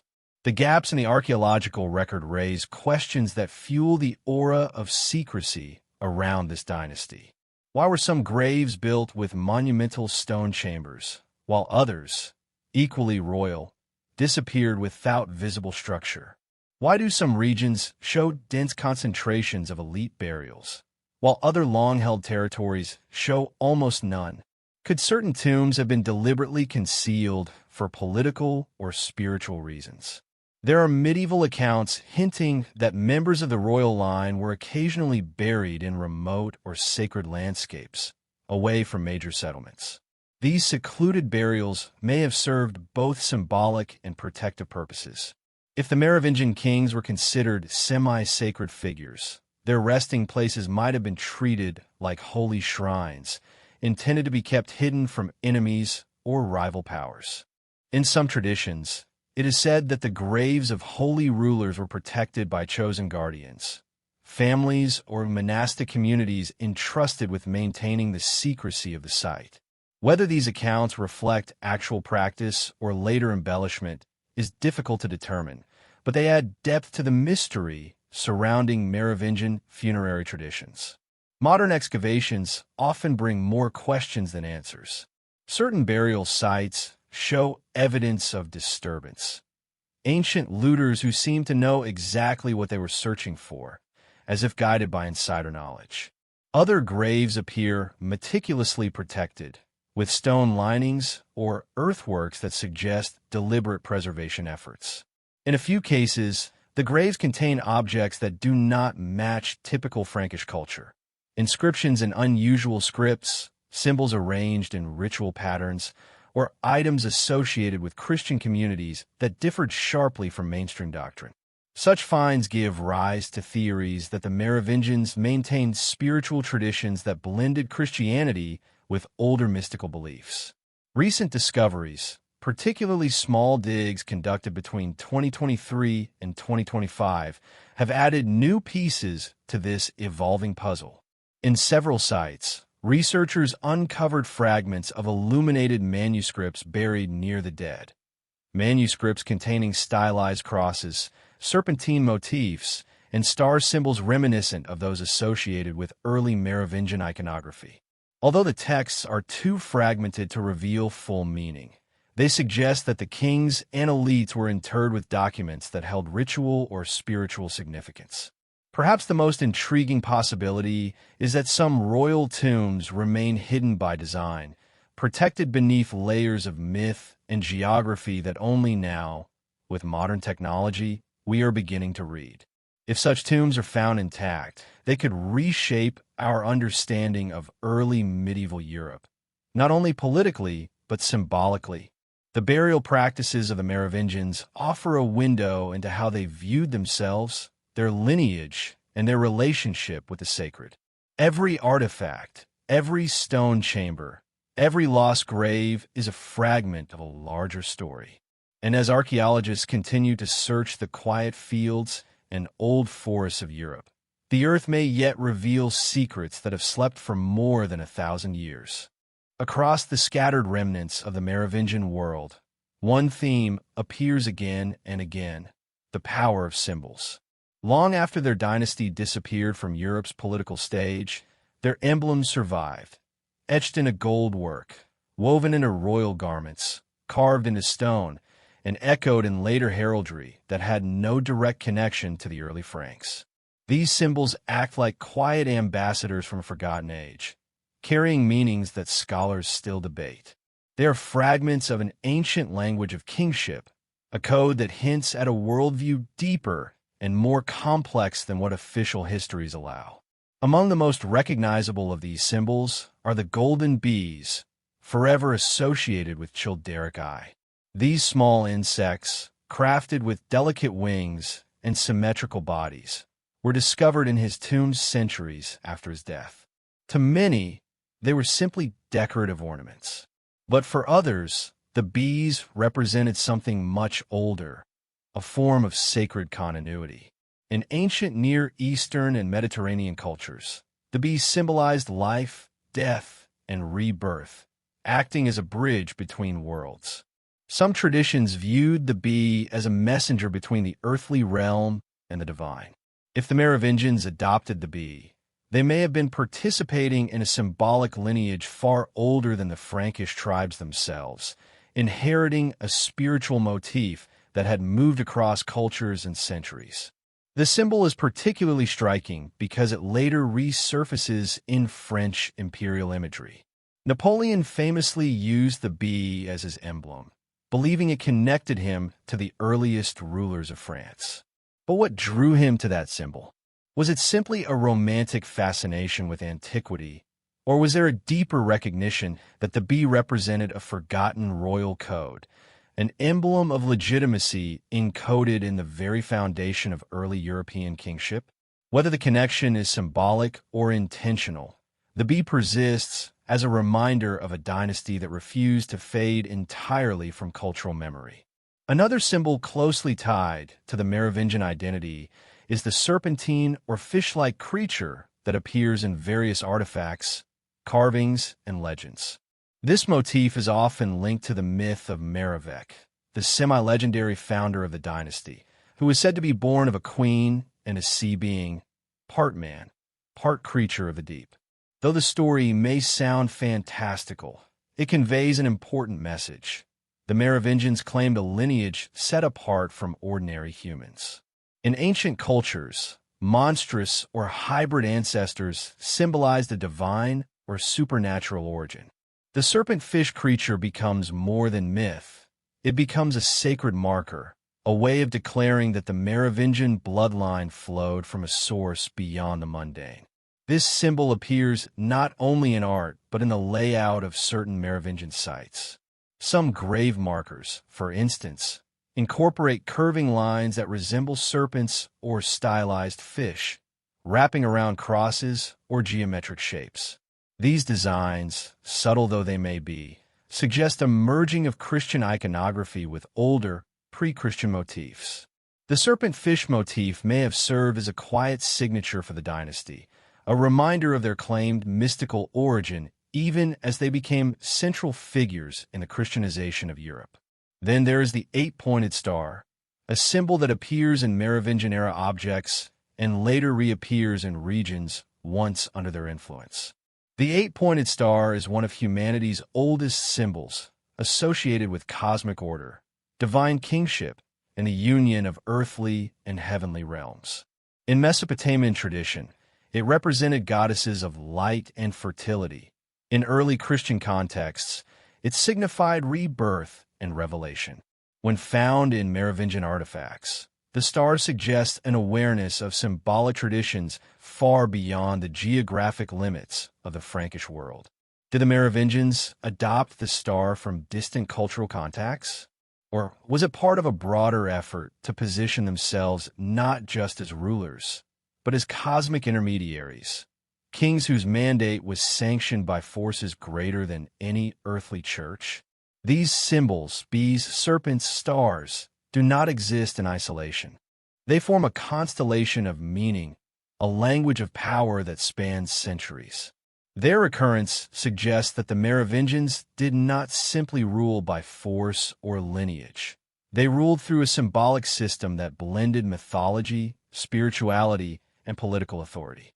Their symbols acted as anchors in a world where literacy was limited and visual motifs carried messages across class boundaries. A villager could look upon a king's seal and intuit something ancient and sacred. A rival noble could see the same emblem and recognize a claim to authority that predated Christian legitimacy. But what makes these symbols especially fascinating is how they reappear in later European history, often in places and eras far removed from the Merovingian world. Medieval manuscripts include bee-like flourishes around royal names. Renaissance paintings incorporate eight-pointed stars in unexpected places. Heraldic shields from the late Middle Ages feature serpents intertwined with crosses or lilies. These echoes raise a tantalizing question. Were these later appearances accidental, or did they reflect a lingering memory of older traditions preserved through family lore, monastic culture, or hidden scholarly communities? Some researchers propose that these symbols survive because the Merovingian legacy continued quietly through families who trace their lineage back to the early medieval period. Others believe monastic scribes, who often acted as guardians of old stories, preserved symbolic knowledge even when political power shifted. There are also theories that these symbols were adopted by secretive groups, Templars, alchemists, or early esoteric circles, who saw in Merovingian motifs a set of meanings that aligned with their own philosophies. Even the Church was unable to erase them completely. Despite the Carolingians' efforts to reshape Frankish identity, the bees and serpents persisted. They slipped through the cracks of official suppression, appearing in objects of daily use, in art, and folklore. Over time, the symbols took on new interpretations, layered upon older ones, but their ancient resonance remained. Today, when archaeologists uncover a burial adorned with bees or a brooch shaped like a serpent with star-like markings, they are not merely finding decorative items. They are uncovering pieces of a worldview, a map of Merovingian self-identity. These symbols speak of how the kings saw themselves, intermediaries between the seen and unseen worlds, inheritors of a legacy, both earthly and mythic. As modern technology allows us to examine artifacts in greater detail, new nuances emerge. Microscopic carvings inside clasps, hidden patterns etched beneath corrosion, repetitions of motifs that once seemed random. Each discovery adds another fragment to our understanding, allowing us to reconstruct the symbolic vocabulary of a dynasty whose true beliefs may have been far richer than surviving texts suggest. The Merovingian symbols endure not because they were imposed by force, but because they carried a depth of meaning that resonated across generations. They were part of a visual language that transcended borders, religions, and political shifts. And although the dynasty fell, their symbols continued to whisper through history, carrying echoes of a legacy that Europe has never quite forgotten.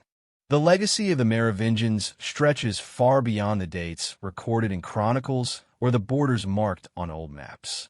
It lingers like a dim constellation whose light continues to reach us long after the stars themselves have vanished.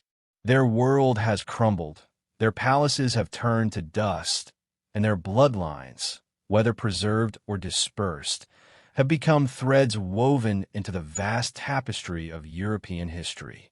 Yet something about them endures, refusing to fade completely into the margins of the past.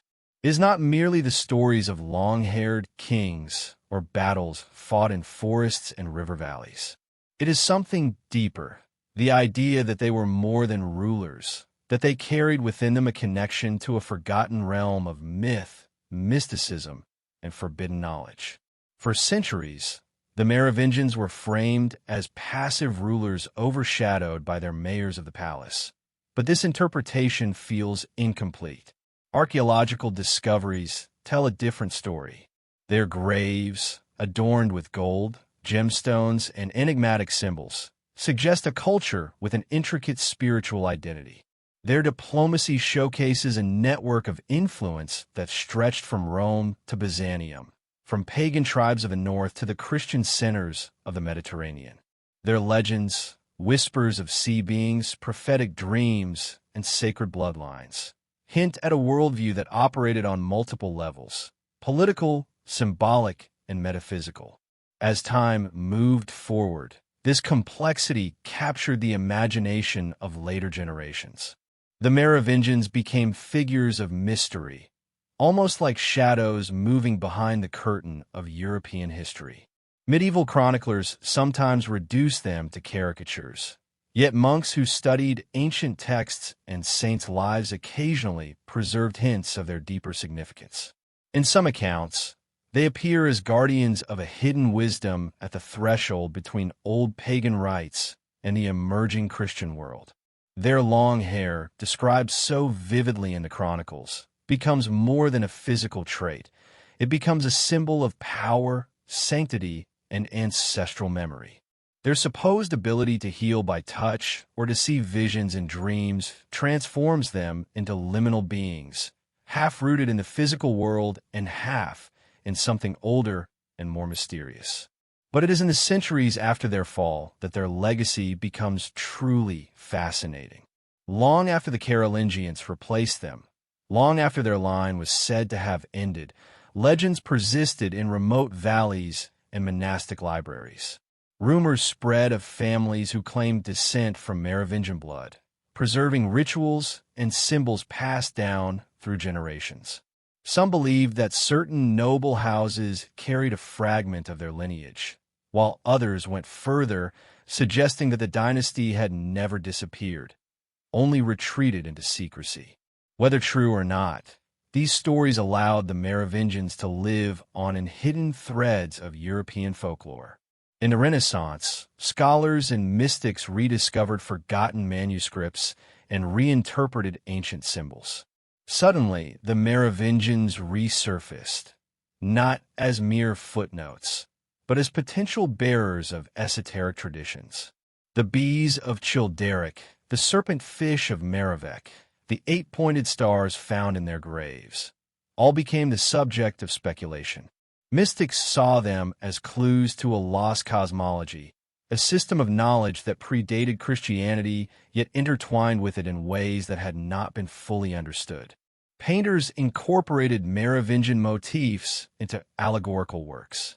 Secret societies theorized about ancient bloodlines and hidden sacred texts.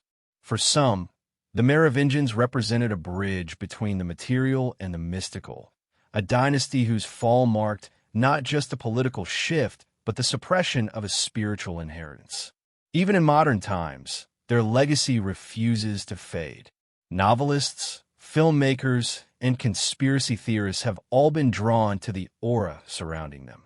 They appear in stories about lost relics, encoded manuscripts, and guardians of secret wisdom. While much of this is speculative, it reveals something profound. The Merovingians still ignite the human imagination. Their history contains just enough mystery, just enough missing pieces to invite interpretation.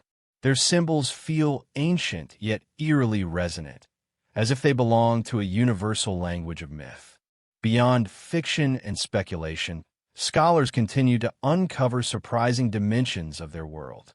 Excavations reveal networks of trade that connected Merovingian Gaul to the distant edges of Eurasia. DNA studies provide insights into migration patterns that shaped early medieval Europe. Re-examinations of chronicles show political structures far more sophisticated than previously assumed. Each discovery adds nuance, expanding our understanding of who the Merovingians truly were and why their influence reverberated so widely. What makes their legacy so enduring may be the balance they embodied. A synthesis of the old and the new, the mystical and the administrative, the tribal and the imperial. They lived at the crossroads of eras, where ancient pagan symbols intertwined with emerging Christian ideology, creating a cultural hybrid unlike anything before or after. Their kings were warriors, diplomats, and mythic figures simultaneously. Their queens wielded power with a subtleness that shaped alliances and enmities. Their monasteries preserved knowledge at a time when Europe teetered between fragmentation and unity. Even a manner of their disappearance contributes to their mystique. Dynasties that fall suddenly are remembered sharply. Those that fade slowly become legends. The Merovingians drifted into obscurity over generations, replaced by rulers who claimed divine sanction yet lacked the mythic aura of the long-haired kings. But the echoes remained. A carved symbol on a church door. A regional festival honoring a forgotten saint. A coat of arms bearing bees or serpents. A place name that hints at ancient royal associations. Layer upon layer, Europe preserved their memory in subtle ways. Today, the Merovingians stand as one of those rare dynasties whose influence cannot be confined to political history alone. Their legacy is emotional, symbolic, and imaginative. They evoke a sense of lost antiquity, a time when kings were believed to possess sacred gifts and when symbols carried world-shaping power. They remind us that history is not just the recording of events, but the accumulation of meanings, interpretations, and mysteries that shape human identity across the centuries. Their story is not merely one of rise and fall. It is a testament to how deeply myth and memory can intertwine. And so the Merovingians live on, not as the rulers they once were, but as a presence woven into Europe's cultural consciousness. They exist in the spaces between documented history and whispered legend, between archaeology and imagination. Their legacy endures in the minds of those who seek to understand a world that modernity has forgotten, yet whose symbols still flicker around us like voices calling across the centuries. Whether they were guardians of arcane knowledge, heirs to a mystical lineage, or simply visionary rulers ahead of their time, their story continues to unfold, inviting each generation to uncover new meanings within the quiet shadows they left behind. In the quiet corridors of modern Europe, beneath bustling cities, behind museum glass, inside university archives, there exists a subtle but persistent trail of signs pointing back to the Merovingians. Unlike medieval dynasties that left behind straightforward genealogies or clearly recorded deeds, the Merovingians survive in fragments, scattered motifs, inscriptions, relics, architectural oddities, regional customs, and esoteric references that seem too deliberate to be coincidence, yet too ambiguous to be fully understood. Their legacy is not a straight line, but a constellation, and the task of tracing these points of connection has become one of the great fascinations of modern historians, archaeologists, and seekers of hidden history. Much of this renewed attention began with the discovery and reinterpretation of Merovingian-era artifacts across France, Germany, Belgium, and Switzerland. Items once dismissed as simple grave goods now reveal a symbolic sophistication that researchers had overlooked. The bees found in the tomb of Childeric, for example, once considered ornamental, have been re-examined through multiple lenses: etymological, mythological, mystical. Their placement, their number, and their craftsmanship suggest intention. Some scholars argue they symbolize rebirth or kingship linked to ancient European cults. Others see them as markers of a dynastic identity that predates Christianity. And then there are those who believe they are encoded references to even older systems of knowledge carried through the ages. As excavations continue, patterns emerge. The Merovingians often buried their elites with items that hint at a dual identity, half Germanic, half Roman, but also something more. Sword pommels engraved with swirls reminiscent of Celtic cosmology. Glass beads whose chemical composition traces back to workshops in the eastern Mediterranean. Brooches shaped like fish or serpents. Symbols that echo both Christian allegory and pagan myth. Each object suggests cultural intersections and exchanges that mainstream narratives barely acknowledge. But the material evidence is only one part of the modern rediscovery. Far more intriguing are the recurring symbols that appear in modern European heraldry, city emblems, and even architectural flourishes.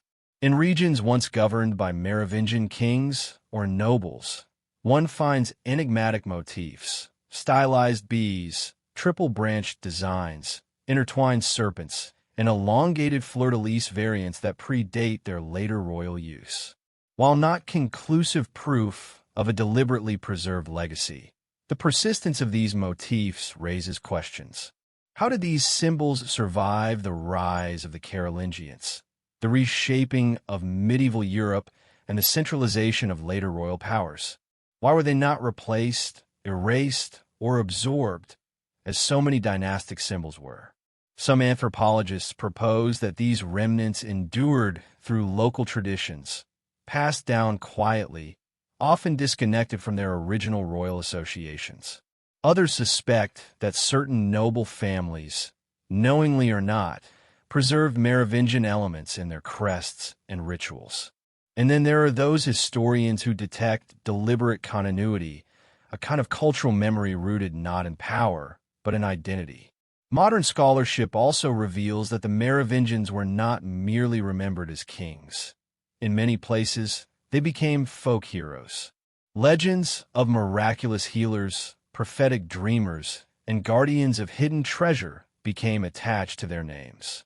In eastern France, stories persist of a long-haired king who wanders forests at night, protecting travelers.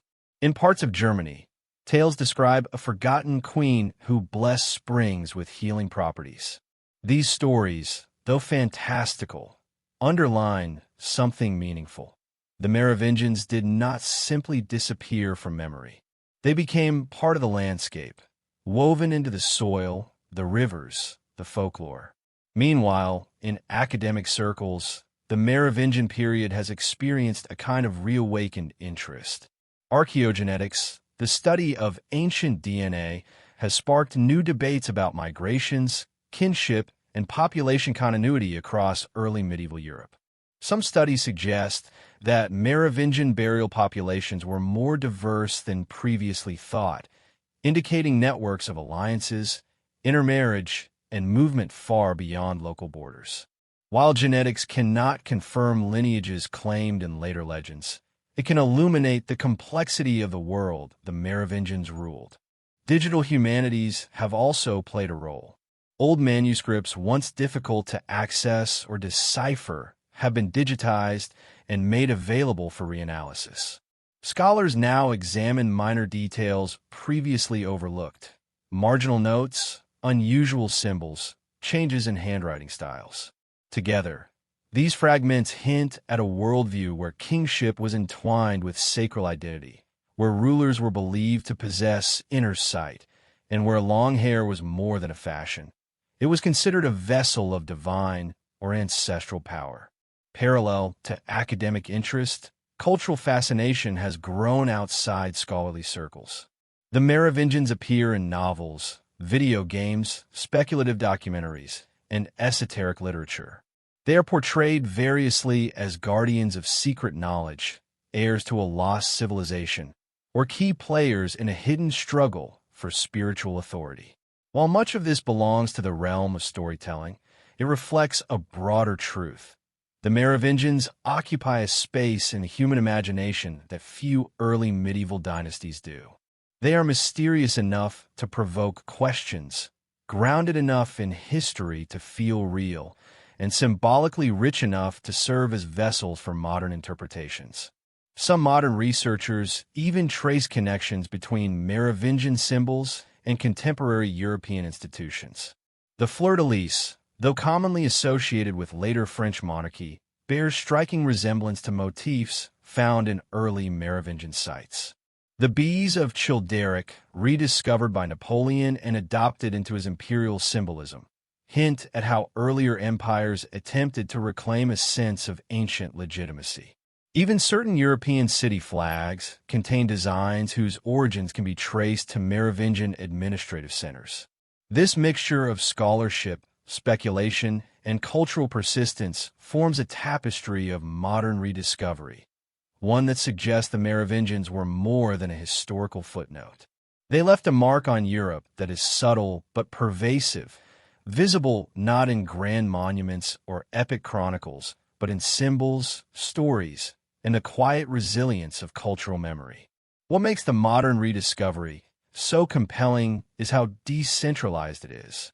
There is no single archive, no definitive source that explains their deeper significance.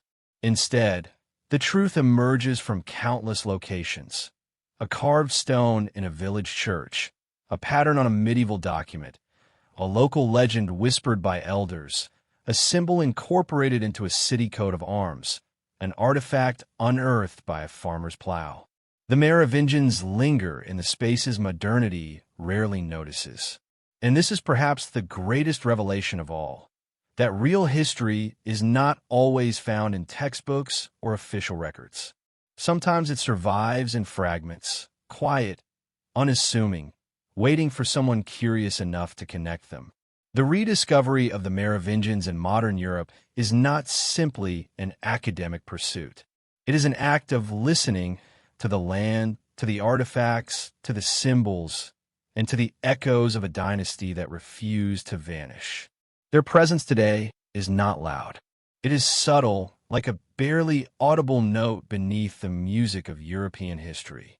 But for those who know where to look, the note is unmistakable, a reminder that the past never fully disappears. It only waits for the moment when someone finally hears it again.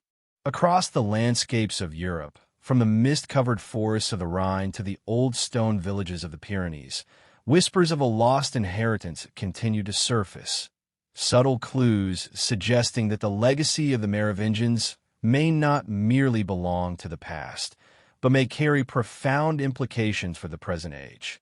In recent decades, Researchers, independent historians, and even political theorists have begun to look at the dynasty in a new light, not as relics of an ancient kingdom, but as potential keys to understanding the foundations of European identity, unity, and the hidden structures of power that have shaped the continent for centuries. These modern interpretations vary widely, yet they share a common thread: the belief that the Merovingians represent something essential, a blueprint, perhaps, of how spiritual authority, cultural continuity, and political legitimacy were once woven together into a single, potent idea. This idea, though buried under centuries of wars, reforms, revolutions, and shifting borders, may still influence the way Europe sees itself, whether consciously or not. Some scholars argue that the Merovingians embody a model of kingship that predates the feudal order imposed by later dynasties. Their rule, instead of being defined solely by centralized power or military conquest, was intertwined with symbolism, ancestry, ritual, and a deep connection to their people. They were seen not just as rulers, but as living links to a mythic past, a lineage that bridged the human world and the sacred. In an era where modern Europe grapples with questions of identity, heritage, and unity, the Merovingian concept of leadership resonates unexpectedly. It suggests a form of legitimacy rooted in cultural memory rather than bureaucratic institutions. Others take this further, proposing that the Merovingians represent a suppressed chapter in Europe's journey towards self-definition. According to this view, when the Carolingians replaced the long-haired kings, Europe lost more than a ruling family. It lost an entire worldview. The transition marked a shift from symbolic kingship to administrative monarchy, from mystic authority to clerical sanction, from ancestral continuity to institutional power. Some theorists suggest this shift altered the trajectory of European governance, disconnecting it from its tribal, symbolic origins. If true, understanding the Merovingians is not merely an exercise in history. It becomes a study of alternative pathways Europe could have taken, and perhaps pathways that still lie dormant beneath the surface. Meanwhile, political theorists exploring Europe's long-term unity point out intriguing parallels. The Merovingians ruled over a vast region that resembles the cultural core of modern Europe: France, Belgium, Switzerland, the Netherlands, Western Germany. They did so not through absolute control, but through a shared identity, interlinked aristocracies, and regional autonomy. Some see in this a prototype, an ancient experiment in unity through cultural cohesion rather than rigid borders. It raises a provocative idea. Perhaps the foundations of European unity were laid long before Rome fell or the European Union was formed.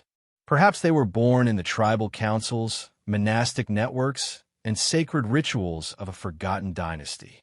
There are also modern esoteric interpretations, which have gained popularity among those drawn to mysteries, hidden histories, and symbolic narratives.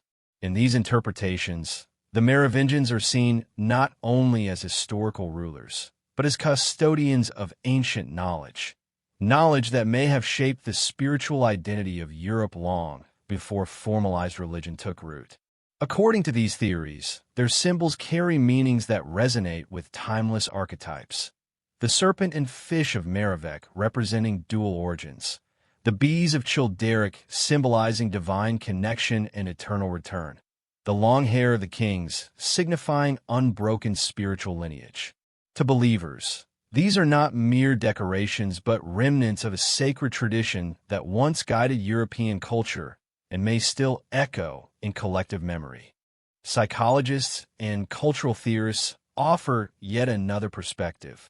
They argue that the modern fascination with the Merovingians, visible in novels, films, documentaries, and speculative research, reflects a deeper longing for origins. In a rapidly changing world, where identities blur and traditions shift, people instinctively search for stories that anchor them, for symbols that provide continuity. The Merovingians, shrouded in mystery yet undeniably real, occupy a perfect space, ancient enough to feel mythical, documented enough to feel historical, and ambiguous enough to invite interpretation. In this sense, the modern significance of the Merovingians lies not in what they were, but in what they represent, a bridge between the rational and the mystical, the historical and the archetypal. On another front, genealogical research has brought new debates.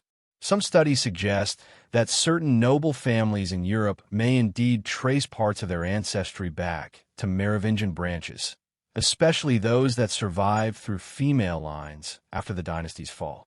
While such claims are often controversial and difficult to verify, the mere possibility fuels ongoing discussions about continuity, about whether ancient bloodlines, though politically erased, might still exist in the shadows of modern Europe. For some, this raises the question of whether lineage still holds symbolic power, even in a world where monarchy has mostly receded.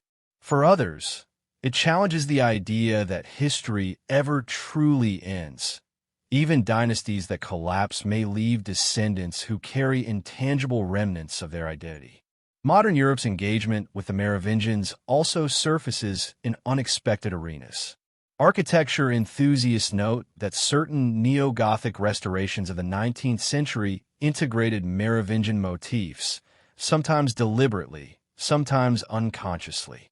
Cultural festivals in certain regions preserve traditions that seem older than their recorded origins, containing echoes of Merovingian-era rites. Even political speeches occasionally reference the ancient kingdoms of Europe, hinting at historical layers often overlooked. Without realizing it, modern Europe frequently looks to its tribal past for metaphors, symbols, and narratives that still feel meaningful.